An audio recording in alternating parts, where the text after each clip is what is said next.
The centipedes are coming. Get your fingers moving fast, and the spider's out to get you. Do you think that you can last? You can shoot him in the middle. He will only break in two. And the fleas are even faster if you look away you're through. Centipede! Reach for Atari!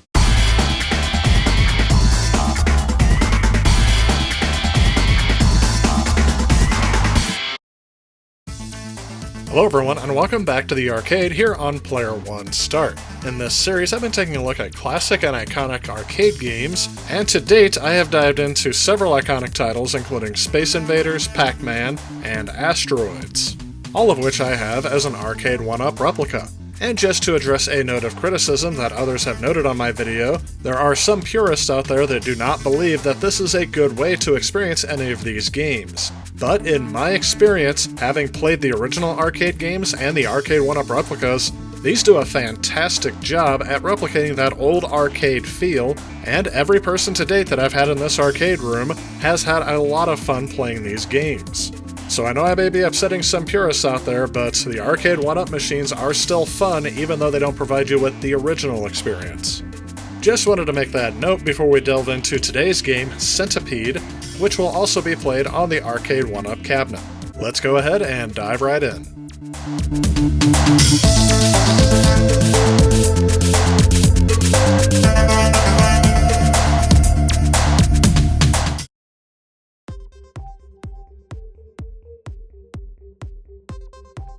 The game Centipede was designed by Donna Bailey and Ed Logg.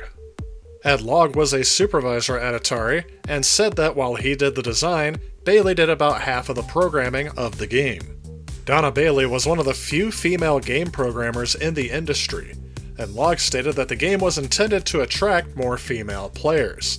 He believed that its design was not biased by sex, unlike a fighting game or a sports game. Bailey has stated in interviews that she had only recently discovered video games at the time when listening to a song Space Invader by the Pretenders, as well as playing the game Space Invaders in arcades in the late 1970s. However, she was one of the few American women at the time who had experience in assembly language programming. According to Bailey, the game was always called Centipede from the start, and the game's development followed a logical progression. She would note that once they put something into the game, it would stay there until the final product, which is rare even by today's standards in video game development. One example of this story is she said that she wanted to make sure the centipede would turn in the right places as it moved across the screen, so she put some visual markers to help her program it in, just little dots. She said people who came in would state that the dots looked really dumb and that she should make them rocks instead. The players didn't know that she never intended to leave them in, but after fooling around with the idea with rocks, she came up with the idea of mushrooms instead as she felt they looked better. She also stated about coming up with an idea that would make something a bit more immediately threatening to the player, and citing her own fears, she came up with the idea of a spider coming on the screen. The game was initially designed in black and white. Both programmers agreed about using pastel colors as they would appeal to more people. However, Bailey mentioned getting the colors that she wanted was really tough because not only were they difficult to create using the hardware they had, but most of her male counterparts didn't like the color scheme. Finally, it came down to the controls.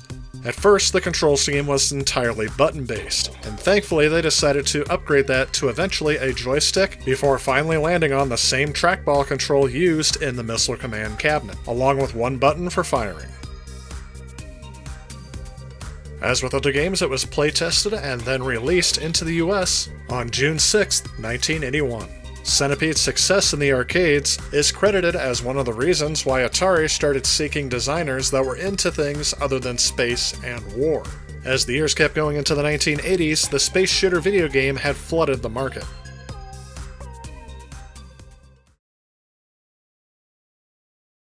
As you start the game, you control a small insect-like bug blaster that is moved around the bottom area of the screen with a trackball, and you fire small darts at a segmented centipede that advances from the top of the screen through a field of mushrooms.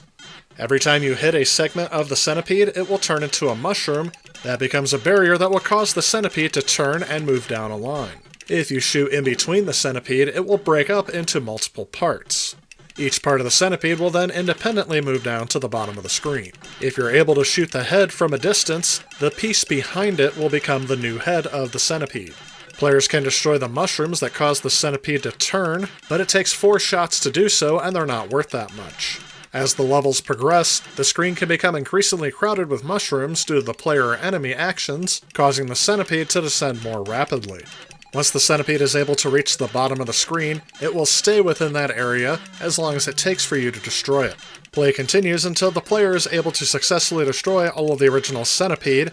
However, the longer it stays at the bottom of the screen, the more heads will also be added to the bottom of the screen, causing the player to have to destroy those too in order to win. Also during the round, the player will encounter other creatures besides the centipedes. Number 1, fleas will drop vertically and disappear upon touching the bottom of the screen, occasionally leaving a trail of mushrooms in their path. As mentioned before, spiders move across the bottom of the play area in a zigzag pattern and eat some of the mushrooms. Scorpions can move horizontally across the screen, turning every mushroom they touch into poisonous mushrooms. If a centipede touches a poisonous mushroom, it will proceed directly to the bottom of the screen. Winning the round causes the whole process to start all over. However, if you come into contact with an enemy, you lose a life, and then the playfield is reset, removing poisonous mushrooms and restoring partially shot mushrooms into whole mushrooms.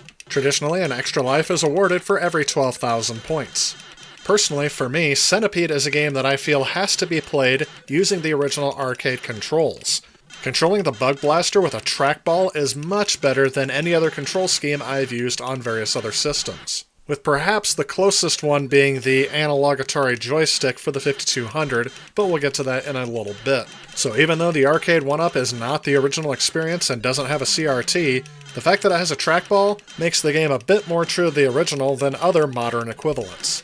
And overall, after 30 years of me playing this game, I don't think I've ever got tired of it once, which I think is a testament to just how truly addictive this game can be. And just like most other early arcade games, I'm not that good at it, but it keeps me coming back for more. Of the games I have personally in my arcade, I think this one is the one that people like to play the most often, because they're trying to see who can beat whose high score.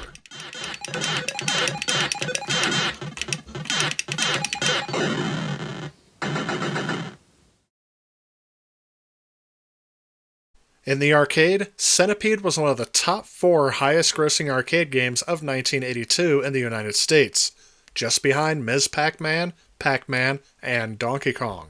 It is also one of the first coin-operated arcade games to have a significant female player base, again just behind Pac-Man. And the game was a huge success on the Atari VCS as well, selling over 1.4 million cartridges between 1982 and 1983, becoming the 11th best-selling game on the platform. In terms of the Atari Video Computer System /2600 version, I think this is a fair representation for what the console could do to represent this game.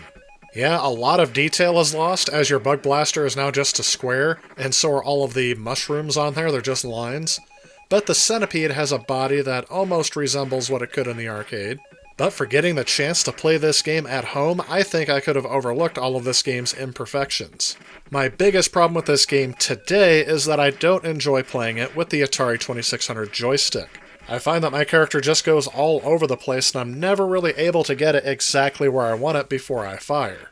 But again, for the value you are getting, being able to play this at home and it kinda looks like it, I would have been okay with this port.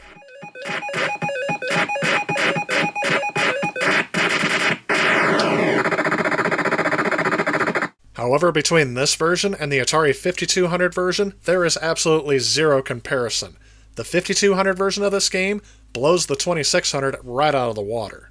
The mushrooms are there, all the characters like the spider looks there, your Bug Blaster is there, and with the analog joystick, I have a lot more control over where my character is on the screen. But if you get the chance, I would definitely recommend picking up the Atari 5200 trackball controller and get the most authentic arcade experience you can get from this generation on your home console. In fact, as I was a big fan of both this game and Missile Command, and that trackball controller came out for it, this would have been a huge system seller for me back in the day.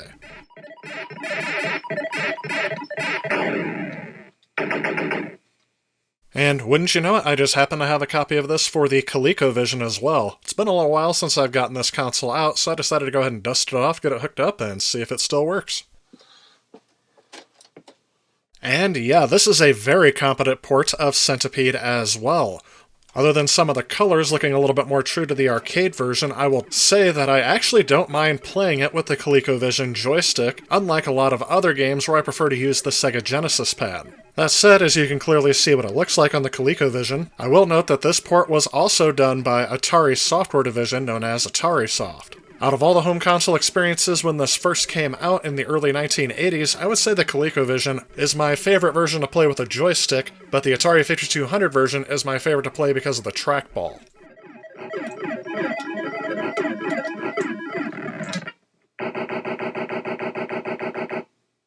Oh yeah, and if you just happen to have that expansion module for the front of the ColecoVision, you can also play the Atari 2600 version.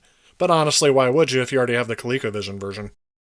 Atari developed another version that was even further still upgraded for their upcoming Atari 7800 Pro system. However, that title would be delayed as that console would not be released as intended in 1984 due to the video game crash and sale of Atari. Instead, it would be released in 1986 with the relaunch of the system due to the success of the Nintendo Entertainment System. This is one of the few titles for the 7800 that I have complete in box, so I thought I'd go ahead and show you some of the box art that would come with a typical Atari 7800 game. When we play it, we'll have to see if this game does indeed have any bugs. I have been called out in the past for my refusal to read any game manuals, and just to point out here, this is one I would read because this is just a single-page flyer. And in my humble opinion, this is as complicated as video games need to be. If you can't understand it within this one-page sheet, and you have to add like 500 more pages to your game manual, you may need to simplify your game a bit. Boy, I sure hope this game works, because I didn't file my 90-day warranty registration. The Atari 7800 version is a bit more faithful to the arcade and has a bit more fidelity on the graphics, but where it's lacking for me is the lack of a trackball controller. So what we're getting is the graphics of the 5200, but the issues of the 2600. And as this came out in the second half of the 1980s, when Centipede was starting to show its age, next to other home consoles that were coming up with their own original ideas, this wouldn't have been a system seller to me.